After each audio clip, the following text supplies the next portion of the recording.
Hey everyone, I want to talk about something important today because it's time to get back to our roots around free expression on Facebook and Instagram. I started building social media to give people a voice. I gave a speech at Georgetown 5 years ago about the importance of protecting free expression, and I still believe this today.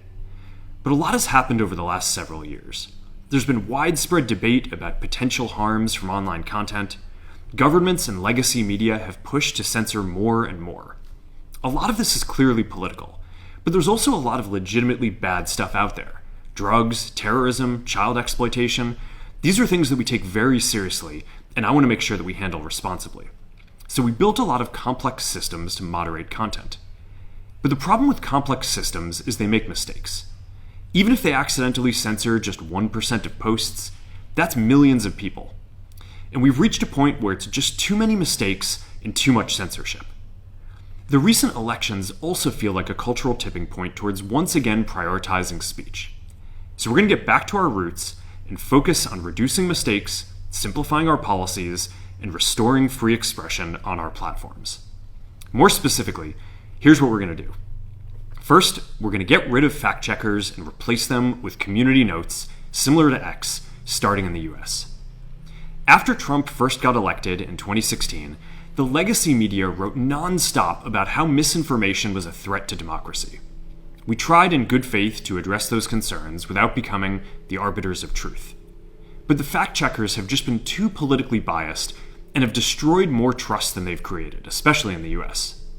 So over the next couple of months, we're going to phase in a more comprehensive community notes system.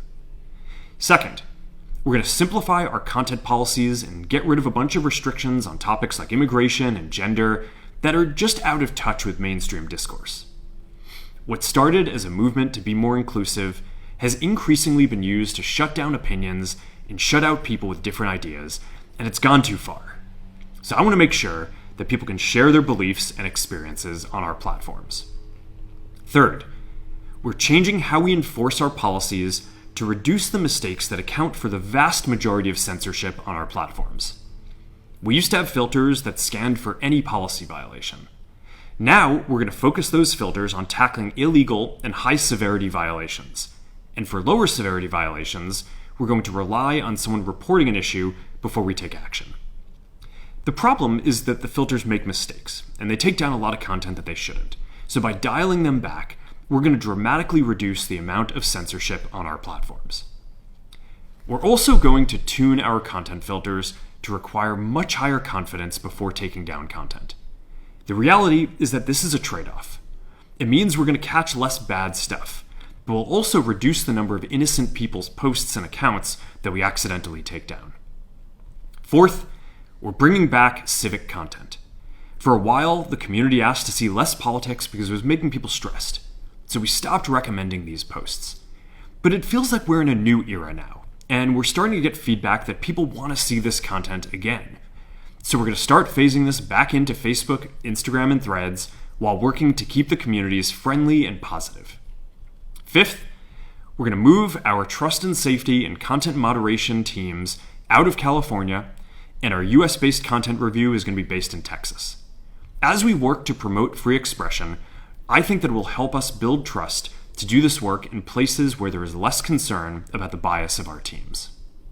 Finally, we're going to work with President Trump to push back on governments around the world that are going after American companies and pushing to censor more.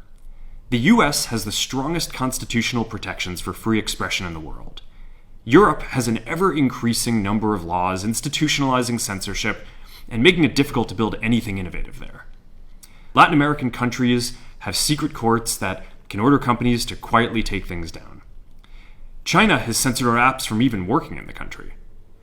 The only way that we can push back on this global trend is with the support of the US government. And that's why it's been so difficult over the past 4 years when even the US government has pushed for censorship. By going after us and other American companies, it has emboldened other governments to go even further. But now we have the opportunity to restore free expression, and I am excited to take it. It'll take time to get this right, and these are complex systems. They're never going to be perfect. There's also a lot of illegal stuff that we still need to work very hard to remove. But the bottom line is that after years of having our content moderation work focus primarily on removing content, it is time to focus on reducing mistakes, simplifying our systems, and getting back to our roots about giving people voice. I'm looking forward to this next chapter. Stay good out there, and more to come soon.